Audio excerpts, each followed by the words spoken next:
Hello everyone, I am Akriti Pandey and your consultant psychologist and I am back again with my new topic which is autism. आज हम बात करेंगे autism क्या है, autism spectrum disorder में कितने disorders को इंक्लूड किए गए हैं, इनके क्या कॉजेज हैं, इनकी क्या ट्रीटमेंट स्ट्रैटेजीज हैं एंड क्या डूज एंड डोंट्स होते हैं ऑटिज्म इफेक्टेड बच्चों के साथ। ऑटिज्म एक बिहेवियरल डिसऑर्डर है जिसके अंदर बच्चों का सोशल इंटरैक्शन नहीं होता है, उनका आई कम्युनिकेशन नहीं होता, उनकी सोशल स्किल्स बहुत चैलेंजिंग हो जाती है। ऑटिज्म को ही ऑटिज्म स्पेक्ट्रम डिसऑर्डर कहा जाता है। ऑटिज्म स्पेक्ट्रम डिसऑर्डर के अंदर ऐसी कंडीशंस को रेंज की गई जिनके अंदर बच्चों को अंदर सोशल स्किल्स नहीं होती, रिपीटेटिव बिहेवियर होता है उनके अंदर, उनकी स्पीच प्रॉपर नहीं होती है, नॉन वर्बल कम्युनिकेशन होती है। सीडीसी के अकॉर्डिंग ये यूएसए डाटा है कि आउट ऑफ 4 एक बच्चा अफेक्टेड होता है ऑटिज्म से।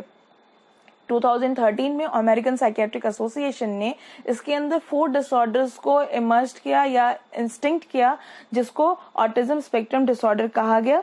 बाद में आगे चल करके इसके अंदर 5 डिसऑर्डर्स डिस्टिंक्ट किए गए जो कि जाने जाते हैं Asperger syndrome, Rett syndrome, childhood disintegrative disorder, Kanner syndrome, pervasive development disorder. इसके क्या क्या कॉजेज होते हैं, इसके जेनेटिक फैक्टर्स भी होते हैं। कई बार हमारे जीन्स के थ्रू हमारी अगर जीन्स में अगर आपके ऑटिज्म है तो वो आपके आगे वाली जीन में भी इनकलकेट होती चली जाएगी। एनवायरमेंटल रिस्क फैक्टर में increase risk, decrease risk and vaccination को लिया गया है। ये पीरियड्स आपके प्रेगनेंसी के पीरियड्स होते हैं। इंक्रीज रिस्क में पेरेंट्स का आपस का बिहेवियर या फैमिली का जो एनवायरमेंट बिहेवियर होता है या एनवायरमेंटल बिहेवियर जो होता है मदर के साथ, जो प्रेग्नेंट मदर होती है उसका इफेक्ट जिस तरीके से बच्चे के ऊपर पड़ता है वो समहाउ एक टाइम के बाद ऑटिज्म में कन्वर्ट हो जाती है। डिक्रीज रिस्क में उसके मेडिकेशन को रखा गया है जिसमें फॉलिक एसिड्स सारी चीजों को इंक्लूड किया गया है। ये इसका इफेक्ट बहुत ज्यादा नहीं होता इसलिए इसको डिक्रीज रिस्क में रखा गया है। कभी कभार ऐसी चीजें देखने को मिलती हैं। Pre pregnancy and post delivery के बाद जो वैक्सीनेशन होते हैं उस टाइम पे जो बच्चे का और मदर का जो एक्सपीरियंस होता है उसके थ्रू भी समहाउ ये चीजें ऑटिज्म में कन्वर्ट होती हैं। कई बार बच्चों के अंदर ब्रेन बायोलॉजी में भी डिफरेंसेस आ जाते हैं जो कि 3 एंड 2 साल के बाद देखने को मिलते हैं, उनकी लर्निंग में आ जाती हैं। पेरेंट्स का प्रॉपर कंसर्न नहीं होता है, एक इग्नोरेंस होती है, अवॉइडेंस होती है, उनका लर्निंग की तरफ वो कभी ध्यान नहीं देते बच्चों के, तो ये चीजें ऑटिज्म में कन्वर्ट हो जाती हैं। पेरेंट्स को कब समझ जाना चाहिए कि अब उनके बच्चे को एक साइकोलॉजिकल असेसमेंट करा लेनी चाहिए कि उनका बच्चा ऑटिज्म की तरफ बढ़ रहा है। तब जब उनके बच्चों में डिलेड स्पीच हो, उनको प्रॉपर बोलने नहीं आया, उन्होंने 1-2 वर्ड स्टार्टिंग में तो बोले 1 ईयर तक, उसके बाद उन्होंने बोलना बंद कर दिया या बिल्कुल ही स्टॉप कर दिया।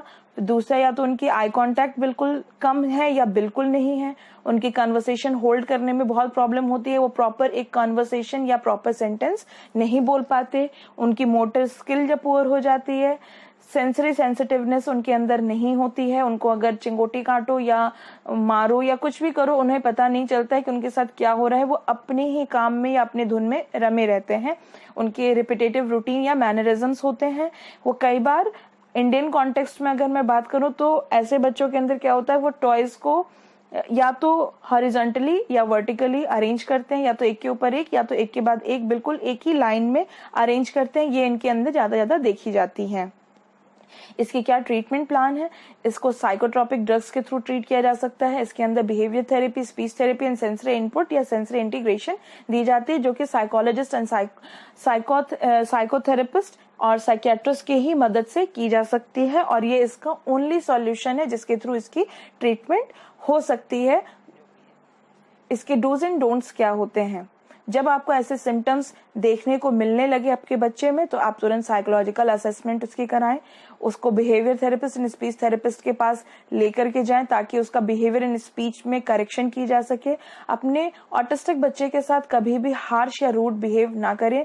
ऐसे बच्चे आप जैसा बिहेवियर देते हैं वो वैसा ही बिहेवियर आपको रिटर्न करते हैं। कई बार ऐसे बच्चे क्रिमिनल भी हो जाते हैं, तो ऐसी चीजों का हमें बहुत ध्यान देना होगा। अपने बच्चों के साथ जो ऑटिस्टिक हैं उनके स्ट्रगल में उनकी हमेशा हेल्प करनी चाहिए।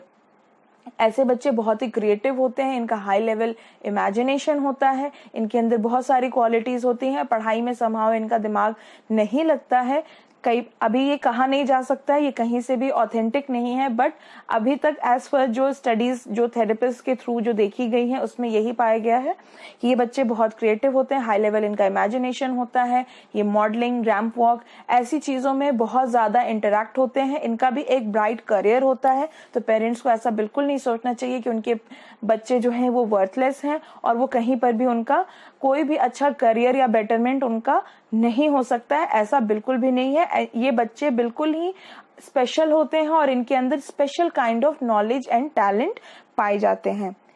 हे गाइस, आप प्लीज मेरा चैनल सब्सक्राइब करें, लाइक करें, आपके व्यूज को कमेंट बॉक्स में जरूर लिखें ताकि मुझे पता चले कि मेरी वीडियोस आपके लिए कितने ज्यादा इन्फॉर्मेटिव है। And if you really feel so कि मेरे वीडियोस बहुत इन्फॉर्मेटिव है तो प्लीज इसको शेयर करें अपने और भी दोस्तों को, या अपने कंपेनियन में, फैमिली में, अपने बिल्डिंग में कहीं भी शेयर करो ताकि पता चले, लोगों को हेल्प मिल सके और वो अपने बच्चों के बिहेवियर को रीड आउट करें और उसको प्रॉपरली उसका असेसमेंट करा करके टाइम से उसका ट्रीटमेंट करा सके और ये उनके लिए काफी हेल्पफुल होगी। Thank you so much. Bye bye. Hello everyone, I am Akriti Pandey.